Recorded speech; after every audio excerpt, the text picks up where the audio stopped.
empty lately? I never go to church, man. I gotta be honest, I hate church.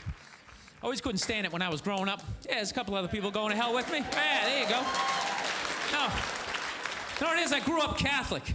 I used to sit there in the crowd, you know, listening to the priest. The priests, they were like preaching. They didn't even sound like they believed it. They'd just be up there. This is the gospel, according to Luke. All right? I'm not saying it happened. I'm not saying it didn't happen, all right? I'm just saying what Luke said. Now, according to Luke, the dude got out of the boat. He started walking across the water. I don't know. It sounded crazy to me. I don't know if he was a drinker. But, you know, don't get mad at me. I'm just repeating what Luke said. What Luke said. No, I definitely believe in a higher power, but I think when people just get too in religion, they get crazy. Like, I like people when they get so into it that they actually like argue like what color Jesus is. You know what I mean? Which is hilarious. That's like one of the most unholy things you could ever do, right?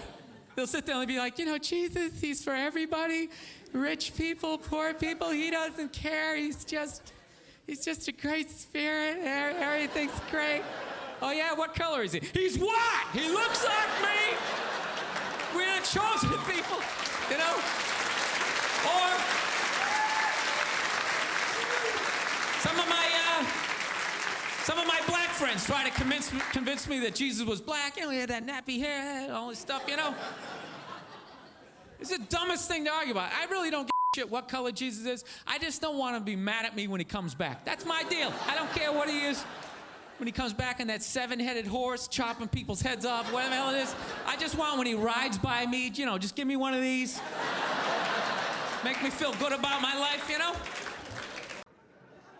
I got a girlfriend, man.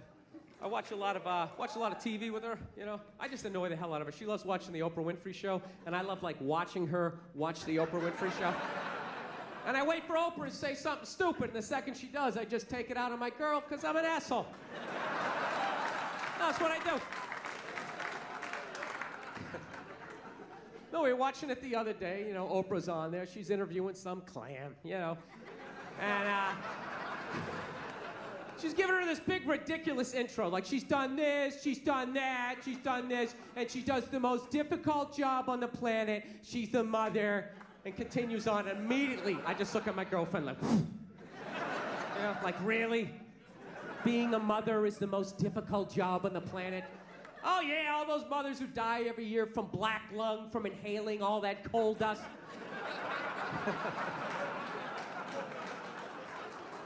Dude, women are just constantly patting themselves on the back about how difficult their lives are, and no one corrects them because they want to fuck them.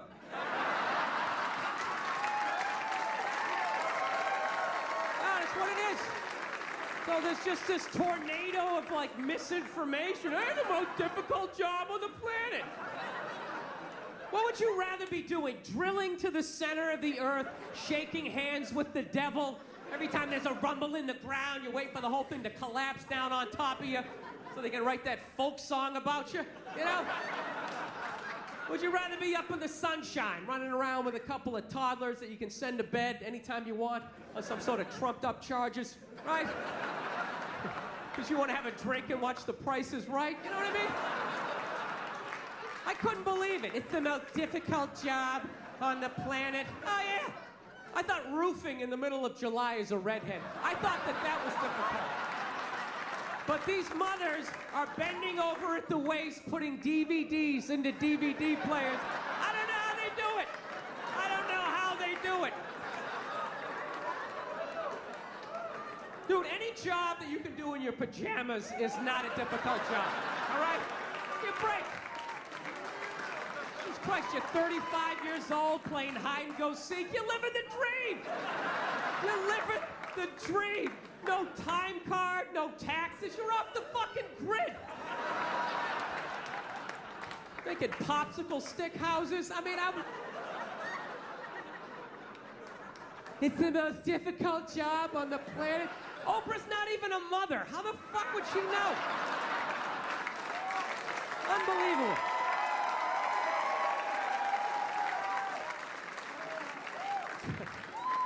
Granted, neither am I, but I think it kind of balances itself out. I don't know. It's nice to be back here down in the South, man. I had a real weird experience last time I came down here. I was in Nashville, right? Sort of an awkward social situation, right? I'm sitting at this bar. There's this white dude sitting like 2 stools away. I don't know him. He doesn't know me. And that Terrell Owens story was in like sports news. So I try to make conversation. I'm like, man, look at this guy. This guy just signed a $40 million contract. He's already bitching, man. How much money do you need to make? And the dude looks at me. He's like, you know what I say? And then he looked over his shoulder, which I now know is the telltale sign that the N-word is coming, and it's coming hard. Oh, yeah, it's not going to be pronounced with the A. It's going to be with the R. And he hit the R. He, like, stuck the landing. There was, like, a dismount. Klan members high-fiving in the background, like, doing the wave. Just out of nowhere. So now, immediately, I'm looking over my shoulder like, dude, what the hell are you doing? You know what I mean? I'm waiting for, like, this hail of black fists to come raining down on top of me. I hate when people do stuff like that. That dude made me part of, like, a potential ass-kicking that I had nothing to do with. You don't do shit like that. He just had that word, hot potato, just threw it in my lap. Trying to pass it down to the next white dude. I hate when people do that, man. You know, it's like, dude, feel me out first. Ask some questions. Do you like to fish? Have you ever fucked your sister, right? I start rattling off answers, then you go old school. You give me a pamphlet, you tell me about your militia. Don't just dive into it. That dude was one of the angriest people I ever met. I should have known that word was coming, because he was just watching Terrell, right? Anytime I would bring up, look at man, that guy's talking trash, he would just like flip out. He won't shut up! You know those people get like so mad they're not even looking at you? Their eyes are up, you just shut up and play the game! You know what's funny? I don't even like Terrell, but now I love the guy. Because every time I see him talking trash, I know this idiot in Nashville is just losing his mind, like kicking over his kitchen TV. Shut the fuck up!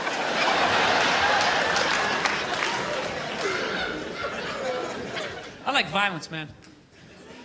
I am. Not like when it happens to me or if I see it live. I like watching it on TV, you know? Watching people, you know, get attacked by animals. Just get blasted in the face or something, you know? Like, I'm a huge sports fan. You know my favorite, like, moment of, like, the last year was in sports? That Detroit Piston, Indiana Pacer bench clearing brawl. Wasn't that great? That was one of the greatest things I've ever seen. I was so confused when I watched ESPN that day. They were like, that was absolutely disgraceful. Basketball fans, they just must be... I'm sitting there looking like, I'm a basketball fan. I loved it. I thoroughly enjoyed watching out-of-shape civilians get the shit kicked out of them by professional athletes. It was fascinating. And I think as sports fans, we kind of had it coming, right? Because how many times you gone to a game, right? You got a little too drunk, you started screaming at some dude on the field who could clearly kick the shit out of you, right? If you saw him in the parking lot, you'd be like, hey, can you sign my stamp collection? I think you're awesome. You get in the game, you're all drunk, you're like, you suck, buddy! You're a piece of shit! And they're always calling him up, come on up here! No, come on up here! Well, they came up there. They did, and they kicked the shit out of everybody. It was great. It was like a cartoon. You're like beating up whole rows of people at once, like... I loved every second. I love how Ron Artest punched the wrong guy. Wasn't that great? He taught that dude a valuable lesson in life. When shit goes down, you don't just stand there like you're watching a movie like, wow, it's coming right at me. Must be in 3D or something.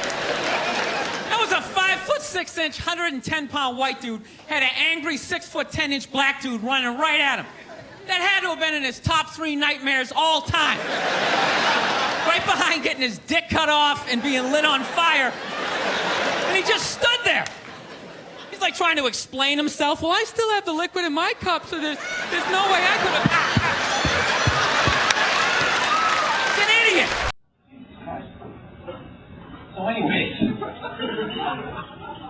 I had a jury duty the other day, ladies and gentlemen. I tried everything. Tried the psycho route, tried the pervert route. I couldn't get out of it. I tried drooling out of one side of my mouth, and they still picked me. So I had jury duty. It was like 8 in the morning. 8 in the morning. So you know what? I woke up and I was like, you know what? Fuck it. I'm not going. Blew it up. And allegedly they're cracking down on that. You blow it up. But you know what? Nobody called. Nobody stopped by the house. It's been 3 weeks. Nobody has done shit. So that's my message to you people. If you get jury duty and you don't want to go, fuck it. They're not going to do shit. You know what? Some girl actually told me that they put a warrant out for you. She's like, you're going to get arrested. They're going to put a warrant out for you. You're going to get pulled over and you're going to get arrested. I hope they do. I hope they go all out. Put me on America's Most Wanted with that irritating, angry guy narrating my story, making me look like an idiot. Local comedian telling jokes, but it isn't funny when you miss jury duty. Why did he jump into a local river, not realizing there's a police boat waiting to pick him up? This guy could have done 3 hours of jury duty. Now he's doing 7 to life with a dick in his ass. I don't think this guy's going to be laughing anytime soon. I hate that guy. He does it. There's always like a lesson. He's always so angry. The suspect weaving in and out of traffic. Everybody on that show is always weaving in and out of traffic, narrowly missing an unsuspecting pedestrian. You always just seem so angry. The suspect. I'm waiting for him to snap one night. The suspect is black, so you know he did it. Just totally fucking going on. Usually when you see 27 people getting out of a Honda Civic, you're at the circus. But for Officer Brown, it's just another night in Spanish Harlem.